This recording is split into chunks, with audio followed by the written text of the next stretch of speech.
chers compatriotes, depuis samedi dernier, la guerre s'empare une nouvelle fois du Proche et du Moyen-Orient. Ouverte par les frappes que les États-Unis d'Amérique et Israël ont initiées contre l'Iran, elle s'étend à présent dans la région et emporte de graves conséquences pour la paix et la sécurité de tous. La République islamique d'Iran porte la responsabilité première de cette situation.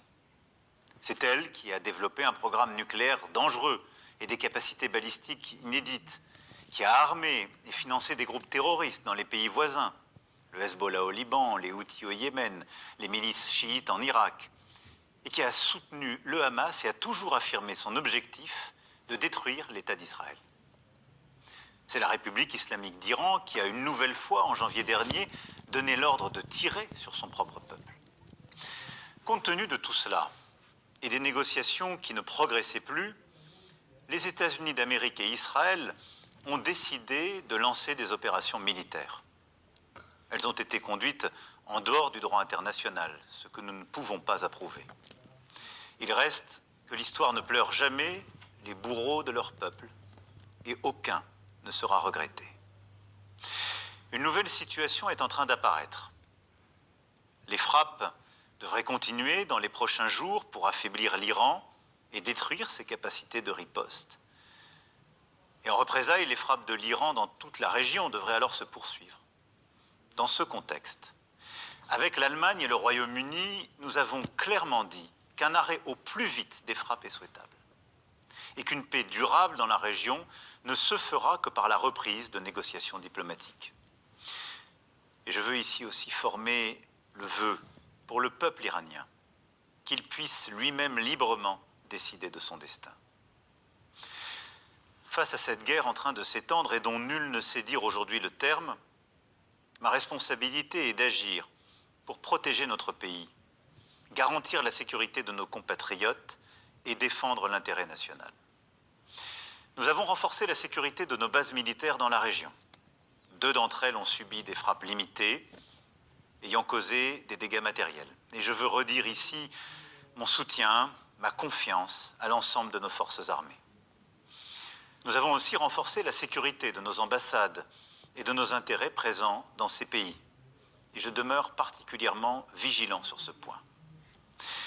Près de 400 000 de nos compatriotes sont présents dans la région, soit comme résidents, soit de passage. Nous sommes en train d'organiser, en bon ordre, le rapatriement de nos concitoyens qui le souhaitent, en commençant par les plus vulnérables. 2 premiers vols seront à Paris dès ce soir. Je sais l'angoisse, l'impatience qui existe, mais je veux ici vous dire que les équipes sont pleinement mobilisées dans les pays concernés comme à Paris pour organiser les retours dans les meilleures conditions. Et vous continuerez d'être informés en temps réel. Nous veillons évidemment à la sécurité sur le sol national aussi. À ma demande, le gouvernement a renforcé le dispositif de protection militaire Sentinelle et la vigilance autour des lieux et des personnes les plus exposées. Ensuite, au-delà de ces éléments de sécurité premiers pour nos compatriotes, nos bases, nos emprises, nous devons être aux côtés de nos amis, de nos alliés de la région, pour leur sécurité et pour leur intégrité territoriale. C'est en effet notre responsabilité, elle est strictement défensive, elle vise à protéger et à restaurer le plus vite possible la paix. Il en va de la crédibilité de la France, d'être ce partenaire de confiance qui honore ses engagements, surtout dans ces temps troublés. Nous avons des accords de défense qui nous lient avec le Qatar, le Koweït et les Émirats arabes unis. Ces derniers sont tout particulièrement ciblés et nous leur devons solidarité. Nous sommes aussi liés par des engagements solides avec la Jordanie et l'Irak, et notamment là-bas nos alliés kurdes. Nous avons réagi immédiatement et avons abattu en légitime défense des drones dès les premières heures du conflit pour défendre l'espace aérien de nos alliés qui savent pouvoir compter sur nous. En plus des moyens déjà présents, des Rafales, des systèmes de défense antiaérienne et de radars aéroportés ont été déployés ces dernières heures. Et nous continuerons autant que de besoin cet effort. Chypre, membre de l'Union européenne, pays avec lequel nous venons de signer un partenariat stratégique, a été frappée également ces derniers jours. Ceci requiert notre soutien. C'est pourquoi j'ai décidé l'envoi, là aussi, de moyens de défense antiaérienne supplémentaires et d'une frégate française, le Languedoc, qui arrivera au large de Chypre dès ce soir.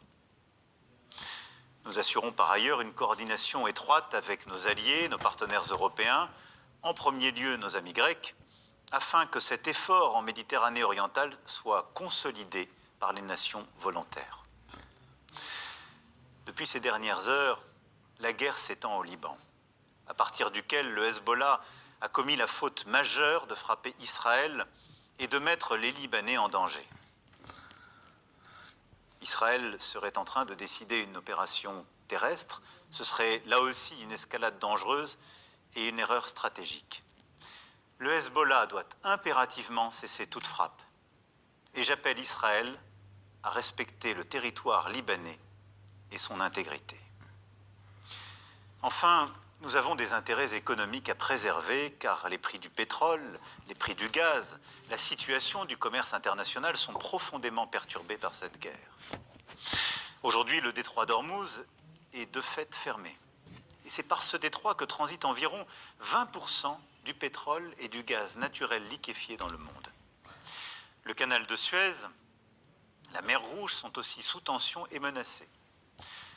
Nous sommes à l'initiative pour bâtir une coalition afin de réunir les moyens, y compris militaires, pour reprendre et sécuriser le trafic dans ces voies maritimes essentielles à l'économie mondiale. C'est d'ailleurs ce que nous avons su faire il y a plusieurs mois en mer Rouge. C'est ce que nous devons faire aujourd'hui là-bas. Face à cette situation instable, aux incertitudes des jours à venir, j'ai donné ordre que le porte-avions Charles de Gaulle, ses moyens aériens, son escorte de frégates, fassent route vers la Méditerranée. Mes chers compatriotes, je voulais ce soir vous rendre compte de la situation et de nos actions. Beaucoup de choses sont encore instables, mais la France demeure une puissance qui protège les siens, une puissance attachée à la paix, fiable, prévisible et déterminée. Vive la République, vive la France.